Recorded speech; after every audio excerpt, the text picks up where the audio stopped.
Hello, you are listening to Second City Sermons, a ministry of Second City Church in Midtown Harrisburg. From now to the end of April, we are going to be in the Gospel of Luke. We're going to journey with the disciples up to the cross on Good Friday, and then from there, the Easter narratives of Luke, some of the most beautiful stories in Scripture. We hope you can join us, maybe here online on this podcast, or even better in person. We'd love to meet you. So we hope you'd consider joining with us on Sunday morning at 10 a.m. right here in the heart of Midtown Harrisburg. You can also find us online at secondcitychurch.org and on Facebook, Instagram, and YouTube. We hope you enjoy this sermon. God bless. Lord, what a wonder of wonders. We think of how they were perplexed and amazed. How there was disbelief, how there was running and sharing, and all these things that are going on in light of death not having the final say. God, I pray in some way that this morning, as we hear this story that we know the end of, that is familiar for so many of us, that we've heard, some of us maybe through our entire lives, that in some way we might be perplexed again, that we might wonder, that we might be in amazement, that we might be astounded, that we might be taken in by what you have accomplished, by your great love for us. Help us to see in some new and fresh way again this morning the wonder that is the gospel of Jesus, the good news of resurrection from the dead. Their sins are no more. Satan has been defeated. That hope can spring eternal. Lord, answer this prayer, please, this morning. And may we give you all the glory. Amen. So I read this quote a while back, and honestly, I've been waiting to share it with you. This is Henry David Thoreau. He said, "The price of anything is the amount of life you exchange for it." The price of anything is the amount of life you exchange for it. I think that's a really wise and an accurate statement. It takes price away from just being kind of a monetary thing, but it says it's how much life you're actually expending on something. It's a good statement to keep in mind when you're thinking, what's the true cost of whatever it is? That could be money, of course. That could be time and energy, or just whatever. There's a lot of life that we expend on things, and the true price is how much life we give for it. Let me tell you about a story I read a little while ago. This is about a boy who spent a lot of money on something, and honestly, I first read this and I was like, that is silly and maybe even foolish. Okay, let me share this with you. So, does anybody know actually what the longest running TV game show is? It's The Price is Right. Yeah, Price is Right. I'm not going to tell you about The Price is Right. I just was wondering. Now, I want to tell you a story from Wheel of Fortune. And Wheel of Fortune actually started in 1975. So it's 49 years old. It's pretty old, but not quite as long as The Price is Right. But the Wheel of Fortune ran a week in 1984 that was called Teen Week. I mean, they've done this subsequently too, but during this Teen Week, there was a young boy who won, and this young boy's name was Zac Brown, not Zac Brown, the country musician. Zac Brown, the country musician, as all of you know, would have only been 6 years old in 1984. So he couldn't be on it. It was Teen Week. Come on, people. But anyway, this guy, Zac Brown, won Wheel of Fortune. He was 13 years old. He's asked beforehand, what he's interested in, what he wants to become. And he says, I want to become a professional baseball player, as all good 13-year-old boys do. So Zac Brown wins Wheel of Fortune, and he wins $3,050 and the Christmas gift boutique. I don't even know what that is, but just a bunch of stuff, I guess. Okay. So this Zac Brown takes his $3,050 and he spends it all on a go-kart. Exactly, Francis. That's exactly what I was thinking. I was like, what? He spent all that money on a go-kart. What is this kid thinking, I I mean, maybe like if you're 13, you're like kind of into that thing, maybe it sort of makes sense, but it seems rather like foolish. I did the calculation. I did not, actually. I Googled it. And $3,050 today would be about $9,200. I also Googled this. If he would have taken that $3,050 and invested it in Apple, which we all wish we would have done in 1984, he would have about $3.5 million today. That would have been a pretty good use of that money. But he went and bought a go-kart. Here, so we can kind of sit around and talk about how we've maybe foolishly used money or time, or, we've expended energy, expended life on something, and that was the cost of that something to us, because what Thoreau said is true. The price of anything is the amount of life you exchange for it. And actually, it'd be kind of fun to do, and I bet we'd tell some embarrassing stories and some funny ones and some sad ones. But I want you to kind of put that aside, and I want to get back around to it. But this morning, I want us to sit in this good news of resurrection by looking at the cost of new creation. Okay, the cost of new creation. And how we're going to do that is by looking at a couple of the details that are mentioned for us in Luke's account of the resurrection, okay? So I want us to see the cost of new creation by looking at a couple of the details of this account, in the Lucan account. Both of them are going to take some explaining, okay? And maybe the first is going to feel a little cryptic, but hopefully as I explain it, you'll kind of get where I'm going, okay? Because I think it's actually really important. So here at the end of Luke, we have the first paragraph that begins for us by talking about this man Joseph. We don't know a lot about him. We know he's from a Jewish town of Arimathea, that he's part of the council, that he did not consent actually to what happened in the death of Jesus, which I think is actually really important and something that could be explored. Like, we kind of lambast this whole group of people as, they're all against Jesus, but one of them was saying this isn't right. It's kind of an interesting detail to learn. But anyway, there's this man, Joseph, and we're also told that he's a righteous man, which could be translated a just man also. It actually comes from the same word that we use for righteousness. And then we also have, later is mentioned these Marys that are there. Mary Magdalene, and also it says Joanna, and mother, the Mary of James. And then it just says other women, which kind of begs the question, like, why doesn't he list the other women there,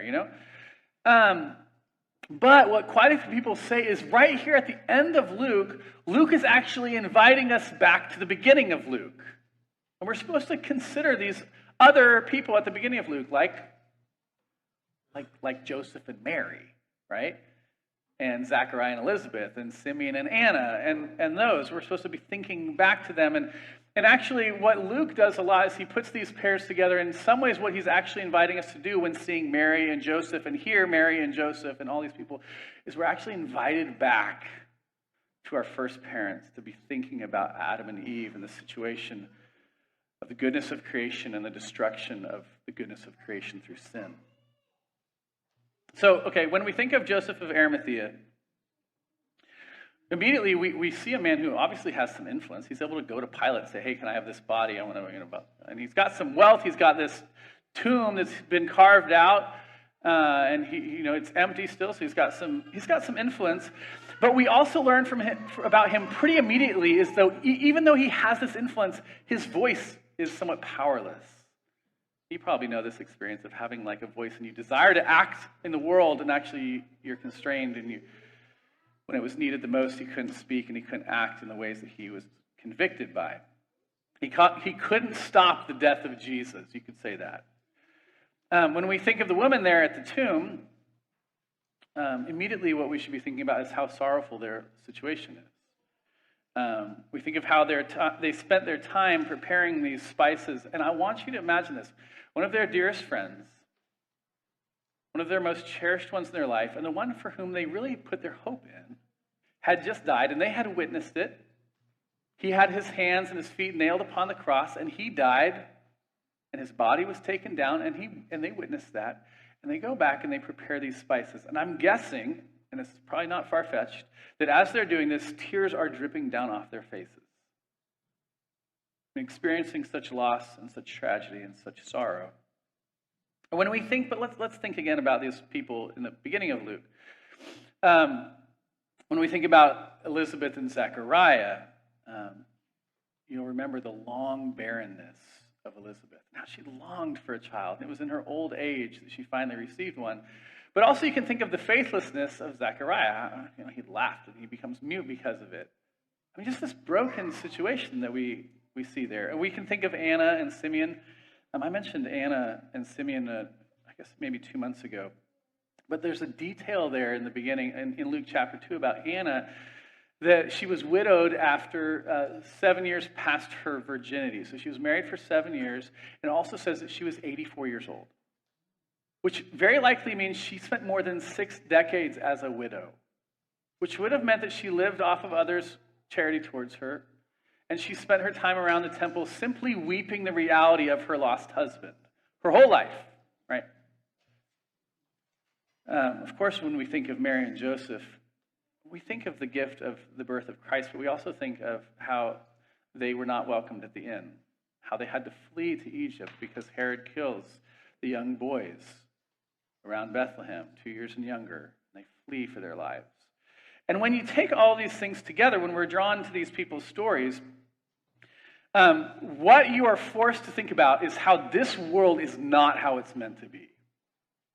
I mean, you put all of these stories together, and there's no question that as we consider them, we think, this is not right. This is not how it's meant to be. This is not the order of life. Instead, there's barrenness and sorrow and emptiness and longing that goes unfulfilled in all of this. Death seems to be the order of the day. As we think back on all this, we know that this isn't how things are meant to be. We ache. You have ache in your life, and sorrow, and barrenness, and loneliness, and emptiness, and a voicelessness. We ache because on some level, we also think this isn't how it's meant to be. This is not the life that we were made for. Goodness and fruitfulness and enough for everyone was supposed to be how things were. God speaking, if you think back again to Genesis chapter 1, God speaking over creation, that's good. And that's good, and that's good. And he's just looking at all of it, and that's right, and that's right, and that's right. And now we look at it, and we look at all of these stories, and we think, something's wrong there, and something's wrong there, and that's not good, and that's not good. The mere mention of Joseph and Mary, what I'm suggesting to you, is inviting us back into this story, both of the goodness of creation and the fact that we live in a world that is not as it's meant to be. Aching bodies because of sin. When we think back to the beginning of the Bible, to the first stories, to Adam and Eve, I mean, the little bit that we get in those couple chapters is just a life abundant. Trees bearing fruit in their season, and there just being plenty and enough and overflowing, and the fruitfulness of life. And then also we think of a life of freedom and a life of joy, of freedom with one another, right? Nakedness and unashamed kind of stuff, and freedom with God, walking with him in the garden, just freedom and abundance. Of course, when we think back there, we also think of how it was taken away, how sin destroyed that experience. We think of shame and we think of hiding. And I mean, we think, like we heard Melissa read for us, the entrance to paradise, Eden, being barred from us. A flaming sword, cutting and burning anything that might come close, bringing death. When we desire that life again. We think of sin bringing the pain of thorns and work, and we think of the agony of not just childbearing, but life with others, and the desires we have for relationships that go unfulfilled, and the ache that we feel. When we think back on that story, we see the beauty of the garden, and we ache because it is so distant. That experience is so long gone. The fact is, when we think back to creation, what we do is we think back on a time long ago and something far away that feels totally unreachable. The good order of things has now become the order of death. So we sit with Joseph and Mary, and we think here even of their experience of the death of Jesus. And what we see in this story in Luke 23, the end of 23 and 24, is that this Joseph and these Marys and Joanne and all, they are experiencing Jesus' death as absolutely final. There's no question in their mind, Jesus is dead. And death is death, right? It's a final thing. And death is the way of the world. It's the way of sorrow. Dead people stay dead. You can live your life pursuing the good of others, or you can live your life as they did the previous few years, pursuing hope and this new world to come. But when it finally came down to it, they're like, this is gone.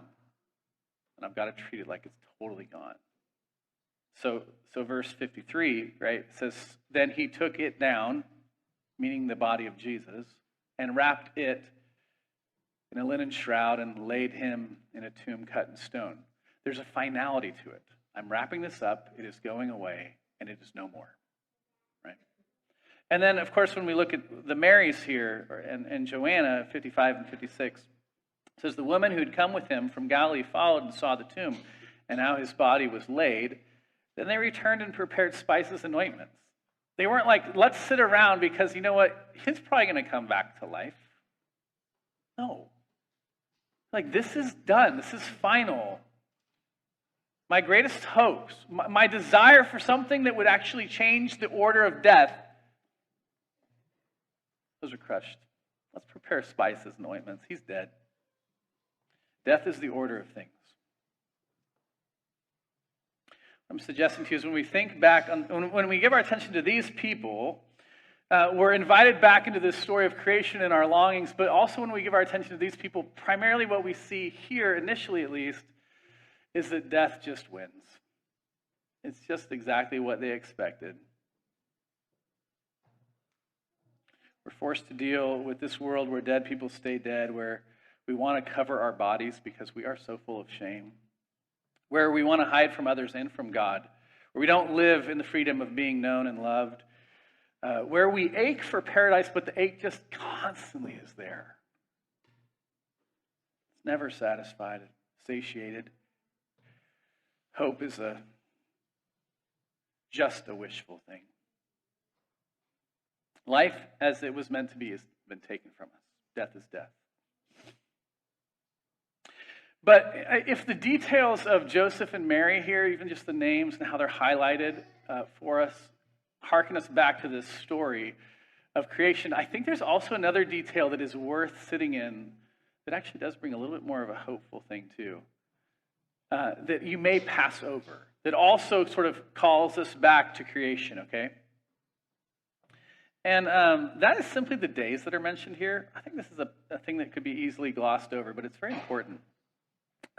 Verse 54, it says, it was the day of preparation, and the Sabbath was beginning. The day of preparation would have been Friday, the day of Jesus' death. They would have been preparing for the rest that would come on the Sabbath. He was saying this happens right after Jesus died. Jesus died that day, and this is what he did on that day of preparation. So what it's also saying is this is the end of the work week. This is the end of the 6 days where you work, and then you're going to rest. Which is why, actually, down in 56, it says this. A strange, small comment that is important. On the Sabbath day, they rested according to the commandment. I think it's so strange in there that we don't actually get to sit in these women's experience, right? They make the ointment on the day of preparation and they rest. Like, wait, why not Luke tell us about how they weep and what's going on inside of them? But Luke is trying to draw our attention to the fact that this is the Sabbath. It's the day of rest according to the commandment. Now, these would have been faithful Jews. They would have, of course, known the stories of creation that we've already considered. They would have known the work of God. But they also would have known exactly what the commandment said, which is, honor the Sabbath and keep it holy. 6 days you shall labor from all your work, but on the seventh you shall rest. And why? Because of creation. For in 6 days the Lord made heaven and earth, the sea and all that is in them, and he rested on the seventh.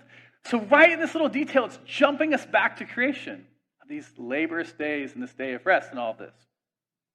So what I'm suggesting to you is when a faithful Jew, and these were faithful Jews, rested, they were remembering creation.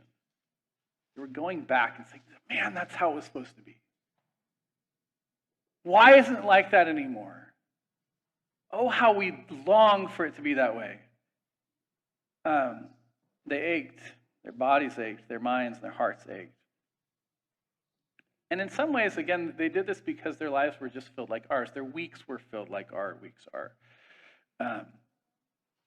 Their weeks were filled with work that, harkens back to the curse of Adam, where it feels very fruitless at times. And where are we going? What are we getting done? It's so hard. It's full of thorns. And what do I have to show for it at the end of the day? Their relationships were filled with the pain of not just childbearing, but child rearing, and relationships where you feel you so badly want to be connected with someone, and there's just a massive disconnect. Their bodies were filled with death, and their life was filled with hate, with the sorrow of living in a world full of sin. When they thought of their week, this is what I imagine, because it's so often our experience. I wish they could really rest when it comes to the day of rest. Like, not just rest from their labors, but rest in their minds and their hearts and everything. Just be at peace. But instead, they probably looked back on their week, just like we often do. That wasn't very good. That also wasn't very good.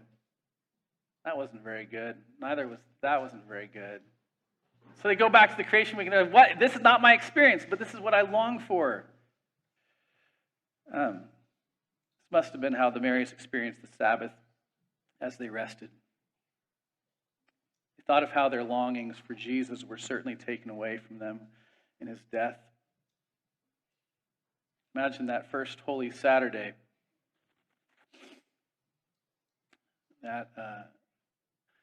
That day of rest was a day of pain for them. It was not a day of delightful rest. Death had won. But I want you to see how the next day is mentioned. Okay? So listen to this. This is the beginning of chapter 24. But on the first day of the week, at early dawn, they went to the tomb, taking the spices they had prepared, and they found the stone rolled away from the tomb. Now, what Luke could have done is he could have just said, on the next day, they went to the tomb. But he says it's the first day of the week. And he doesn't just say, it's the first day of the week, but he says at early dawn. Which if you know your Bible, and they would have been like, wait, the first day of the week, that's the day where light is made. Let there be light. And this is not just the next day. This is the first day of a new week. And they're hearkening back to creation. They're thinking about creation. And they're thinking, wait a sec. It's all being made new? There's a new creation work at play here? God is coming back to life, and the created order that we have known as death is going to be a created order of life? Maybe all of the not goods are being reshaped into something that could be said to be good and good and good and good again. What is God doing? I mean, how in the world did the early Christians, so many of them Jews, who spent their entire lives and for millennia now resting on the Sabbath, changed so that their day of worship was on Sunday?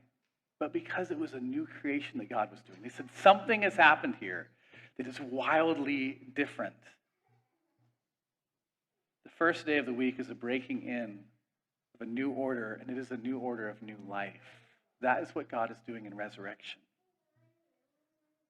The first day is a bringing us back to the way things were meant to be. And that is the Christian hope. That things as they are now, with your deep ache, that this is not right. And when you read through and you say, this is good, good, good, you think, no, it's not. It's bad, bad, bad, bad, bad. It says what God is doing in Christ is changing it. He's making a new creation where, again, God can say, yes, good. Yes, very good. Now, of course, what needs to be said is this came at no small cost.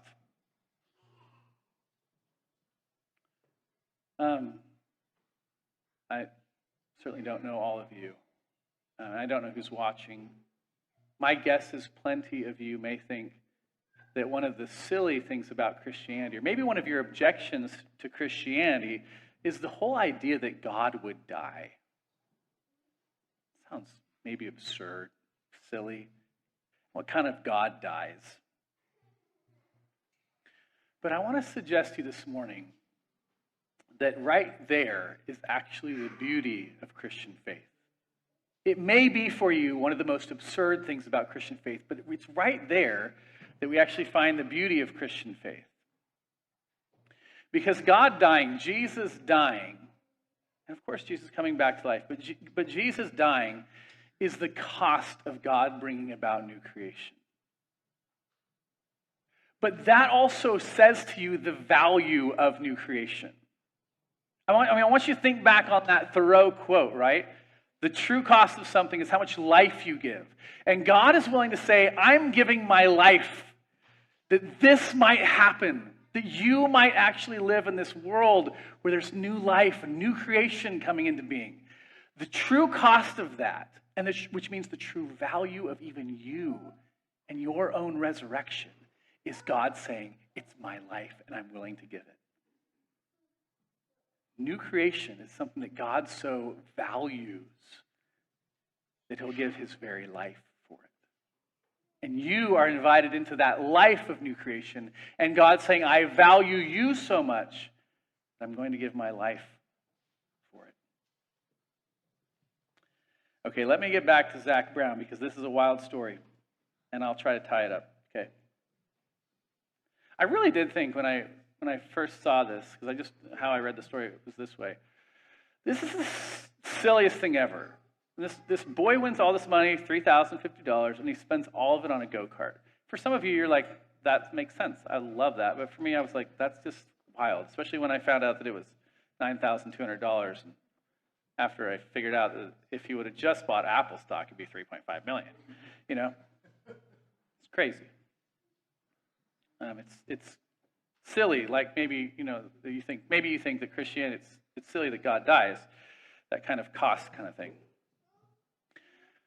But this story that I read, why it's a story that is remembered so much is because Zach Brown is currently the CEO of the F1 racing company, McLaren Racing. Do you know how much McLaren Racing is valued at? I looked it up. $1.3 billion. Zach Brown, a 13-year-old boy, bought a go-kart, and he owns an F1 company. This is what I'm saying. Okay, that is astounding for us. But it's not nearly as astounding as the fact that God himself dies, and he values his creation that he declared good and good and good and good and very good. And he knows that it's bad and bad and bad, and he says, I am going to remake it because it is so valuable to me. And the cost may be my life, but what is going to come is going to astound you. Jesus is just the first fruits of the resurrection. Y'all just wait. Just wait for what God is going to do in the new creation. It's going to be amazing. Let me pray for us. Lord, I pray this morning that we would be in awe of your goodness to us. And that our hearts would burn with the... Thank you for listening to Second City Sermons podcast. We hope this sermon has encouraged you to worship God and to celebrate the gospel of Jesus. Please consider subscribing to this podcast and joining us in person each Sunday at 10 a.m. You can find us online at secondcitychurch.org and on Instagram, Facebook, and YouTube. Thanks again for listening. God bless.